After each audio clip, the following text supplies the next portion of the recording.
Bonjour à tous, je suis Léo, le CM Culture de la SPE-PSC et aujourd'hui je vais vous montrer comment brasser votre propre bière. Dans un premier temps, je vais vous montrer les grandes étapes du brassage et ensuite je vous montrerai ma première tentative. Je préfère vous dire tout de suite, je suis pas du tout un expert dans le brassage, je débute là-dedans et je pense qu'il y a 1000 vidéos sur YouTube qui sont bien mieux réalisées si vous avez envie de vous lancer là-dedans. Moi je voulais juste vous montrer ma première expérience et puis les quelques difficultés que j'ai pu rencontrer là-dedans aussi. Vous allez voir dans l'ensemble, les étapes du brassage, elles sont plutôt simples, mais si vous cherchez un peu, vous allez voir souvent des gens qui ont du matos à quelques centaines, voire des milliers d'euros. Et bah, quand on est étudiant, c'est un peu compliqué, un peu cher pour débuter là-dedans. Du coup, j'ai dû m'adapter, j'ai fait mes propres recherches et pour minimiser les coûts en termes de matériel. Et je vais vous montrer tout ça dans la vidéo aussi. En attendant, on démarre. On va tout de suite commencer par les ingrédients pour le coup. Le premier, c'est l'eau. Ça peut paraître con, mais c'est vraiment la base de votre bière, donc autant choisir une de bonne qualité. Je vous conseille plutôt de l'eau en bouteille parce que vous n'aurez pas de souci de chlore notamment. Car si vous utilisez de l'eau du robinet, en fait, il faudra la laisser reposer le temps que le chlore s'évapore. Le deuxième ingrédient, c'est le malt d'orge. C'est l'autre élément important puisque c'est lui qui va apporter les sucres qui vont ensuite être utilisés par les levures pour les transformer en alcool. Il va aussi donner du goût à votre bière. Le troisième ingrédient, c'est les levures. Donc, c'est elles qui vont réaliser la fermentation. Donc, comme j'ai dit, elles vont transformer le sucre apporté par le malt en alcool. Le quatrième élément nécessaire pour brasser de la bière, c'est le houblon. À l'origine, il était utilisé pour ses propriétés conservatrices. C'est d'ailleurs Hildegard de Bingen qui l'a découvert, si vous vous souvenez un peu de vos cours de passesse. Maintenant, on l'utilise surtout parce qu'il parfume la bière. Il faut savoir qu'il parfume la bière grâce à deux choses. La première, c'est parce qu'il contient des acides alpha et des acides bêta qui vont être libérés au cours du brassage. Ce sont eux qui vont donner l'amertume à la bière. Et le houblon contient aussi des huiles essentielles. Et c'est ces huiles essentielles qui vont parfumer la bière, qui vont lui apporter une note plutôt florale telle qu'on retrouve dans la plupart des bières. Voilà, donc ces quatre ingrédients sont la base de toute bière, mais on peut aussi s'amuser à rajouter d'autres ingrédients dedans. On peut par exemple rajouter des épices comme de la cannelle, et il y a aussi des bières où on rajoute des fruits. Pour le coup, si on rajoute de la cerise dans une bière, ça va former une sorte de bière qu'on appelle crick. Maintenant, on va passer aux grandes étapes du brassage. La première, c'est le concassage du malt d'orge. Personnellement, je l'achète déjà concassé, comme ça m'évite de le faire au moulin à café, ce qui est un peu chiant. Une fois que ce malt a été concassé, on va le placer dans une eau à 65 ou 67 degrés Celsius et on va le laisser infuser pendant 1 heure. Donc cette phase-là, ça s'appelle l'empâtage. Une fois que l'empâtage aura été réalisé, on va sortir le malt de la cuve et on va le rincer, ce qu'on appelle le lavage des drêches. Une fois qu'on a fait ça, on va donc obtenir à la fin un liquide sucré qu'on appelle le mou et il n'y a que lui qui va nous intéresser. Le malt d'orge, on va pouvoir le mettre à la poubelle ou sinon je sais qu'on peut l'utiliser pour faire du pain ou des cookies, mais on ne va plus l'utiliser pour le reste de la recette. Maintenant, on va chauffer notre mou jusqu'à ce qu'il rentre en ébullition. Dès que l'ébullition commence, il faut rajouter une partie du houblon et c'est lui qui va permettre de donner l'amertume à la bière parce qu'il va libérer les acides alpha et bêta. L'ébullition va durer entre 1 heure et 1 heure et quart. Et à la fin de cette ébullition, on va rajouter le houblon qui va donner les huiles essentielles qui vont apporter du coup plus de goût à notre bière. À la fin de cette heure d'ébullition, on va devoir refroidir le mou le plus rapidement possible. Parce que c'est pendant ce moment-là qu'il y a souvent des infections par des levures ou des bactéries qui vont donc complètement ruiner notre bière. Pour ça, il y a plusieurs techniques. On peut utiliser un serpentin en cuivre dans lequel on fait passer de l'eau froide directement dans le mou pour le faire refroidir.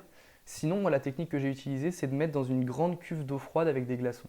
Ça permet aussi de le refroidir assez vite quand on n'a pas les moyens d'avoir un serpentin. Une fois que le mou a été refroidi à la température de fermentation, ça dépend des levures, mais en général, c'est entre 15 et 20 degrés.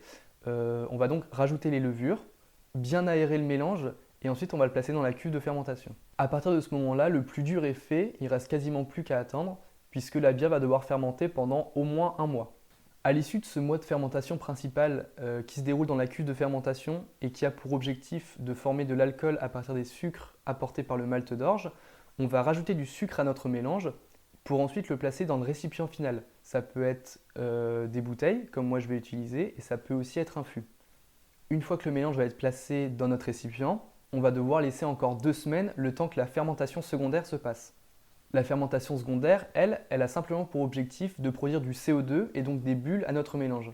Comme elle est dans un milieu qui est fermé, comme une bouteille, Le CO2 ne peut pas s'échapper et c'est lui qui va produire les bulles qu'on connaît dans une bière.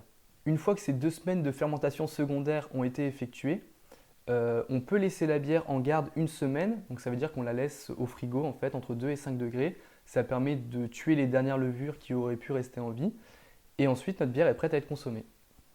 Petite pause, juste pour vous dire qu'avant de commencer le brassage à proprement parler, je mets dans ma cuve de fermentation tous les éléments qui vont rencontrer le mou refroidi. Donc la cuve en elle-même, le thermomètre, les deux passoires, le densimètre et le fouet. J'ajoute de l'eau à hauteur et un bouchon de javel à 5%. L'objectif est de tout désinfecter pour minimiser les risques d'infection. Il faudra aussi bien laver et désinfecter les bouteilles avant de mettre la bière dedans, au risque encore une fois de tout gâcher. Maintenant, je vais vous parler un peu plus en détail des ingrédients que j'ai utilisés pour ce brassage. Ça, c'est le malt que je vais utiliser. C'est un malt Pilsen qui convient pour brasser toutes sortes de bières. J'en ai commandé 5 kg déjà concassés et ça m'a coûté 12 €. Pour ce brassage, je vais en utiliser à peu près 2 kg.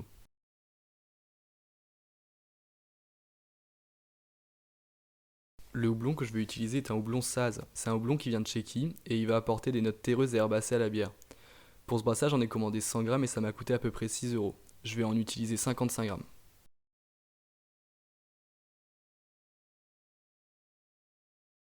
Ce truc un peu bizarre, c'est de la Irish Moss. C'est une algue qu'on utilise pour enlever les protéines et rendre la bière plus claire. Je vais en utiliser une cuillère à soupe et le sachet de 100 grammes coûte 4 €.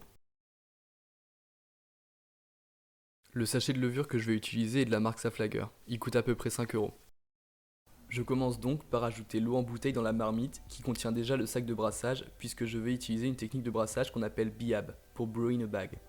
Ça me permet d'utiliser une seule cuve pour l'empâtage et l'ébullition, mais par contre l'empâtage va être moins efficace en utilisant cette technique. C'est un des moyens qui m'a permis de rendre le brassage plus économique. Je mets donc 6 litres d'eau que je vais porter à 65 degrés.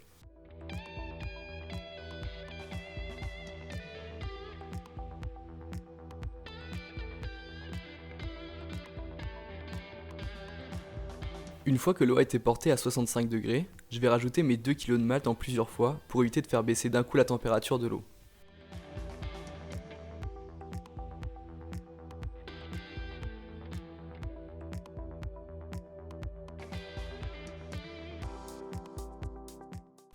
Une fois tout le malt plongé dans l'eau, je lance mon chronomètre de 1 heure qui correspond à la durée de l'empâtage. Je remue le mélange de temps en temps pour éviter les amas, mais il faut faire attention à ne pas trop oxygéner le mélange.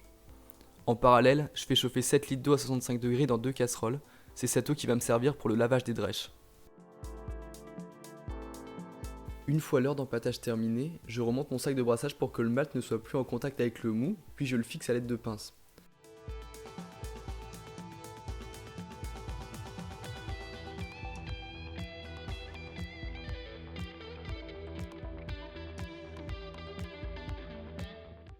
Je commence le lavage des drèches en versant doucement l'eau préalablement chauffée à 65 degrés sur le malt.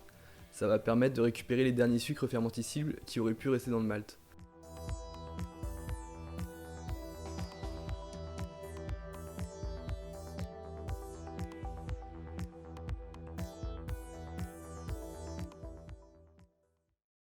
Quand toute l'eau a été versée, j'enlève les pinces et je suspends le sac au-dessus de la marmite pour que les dernières gouttes puissent s'écouler. Il est important de ne pas presser le sac puisque cela peut entraîner la libération de tanins dans le mou, ce qui va donner un mauvais goût à la bière. Une fois que c'est terminé, on peut jeter le malt et ne garder que le mou. Maintenant que l'ébullition commence, je lance mon chrono d'1 heure et quart et je rajoute en même temps 30 grammes de mou blond. C'est lui qui va donner l'amertume de ma bière. J'ai utilisé ma gazinière, mais je vous conseille plutôt un réchaud à gaz sur pied ou une plaque à induction car j'ai eu vraiment du mal à atteindre le point d'ébullition. Je mélange de temps en temps sans trop aérer pour unifier la température du mou. 15 minutes avant la fin de l'ébullition, je rajoute la Irish Moss. Pendant toute la durée de l'ébullition, j'enlève au fur et à mesure la mousse de protéines qui se forme sur le dessus avec une louche. 10 minutes avant la fin de l'ébullition, je rajoute 12,5 g de houblon qui va parfumer en partie la bière. Enfin, en coupant le feu, je rajoute les 12,5 derniers grammes de houblon qui vont libérer des huiles essentielles. Je mélange une dernière fois, puis je transvase la marmite dans une grande cuve d'eau froide et j'attends que le mou atteigne 15 degrés. À partir de maintenant, tout ce qui touchera le mou doit être désinfecté pour minimiser les risques de contamination. Alors, en faisant abstraction de ma tenue, vous pouvez maintenant observer l'étape de filtration. J'utilise 2 passoires lavées et désinfectées, car en plus de mieux filtrer, l'enchevêtrement va aérer le mou, ce qui est important pour que les levures travaillent bien. Une fois tout le liquide filtré, j'ouvre mon sachet de levure, les rajoute, et avec un fouet lui aussi lavé et désinfecté, je remue le mélange pour une nouvelle fois aéré. Avant de refermer la cuve, je prélève dans un tube un petit peu du mélange puis j'évalue la densité de celui-ci. Je contrôlerai la densité une nouvelle fois avant de resucrer. Des savants logiciels que vous pourrez retrouver sur internet vous calculeront le taux d'alcool de votre bière en comparant ces deux valeurs. Pour ma part, la densité initiale est de 1060. Ensuite, je referme ma cuve de fermentation, je rajoute le barboteur et je laisse les levures travailler pendant un mois. Après 10 ans dans la cuve de fermentation, vous pouvez déjà observer la production de gaz par les levures à travers le barboteur. Ces glouglous vont durer pendant une semaine avant de quasiment disparaître. Voici l'aspect de la cuve de fermentation après 24 heures. Le liquide est assez trouble, mais on peut voir qu'il a déjà une couleur qui se rapproche de celle d'une bière. Les particules vont tomber petit à petit au fond de la cuve lors de la fermentation, et il faudra faire attention au moment de l'embouteillage à ne pas les transvaser pour espérer avoir une bière assez claire. Avec le prix des ingrédients et en rajoutant celui de l'eau en bouteille, on arrive à un total de 15,40 €. Je pense que je vais réussir à brasser entre 5 et 6 litres de bière au final, donc si on se base uniquement sur les prix de la matière première, ça fait une bière à 2,80 € le litre.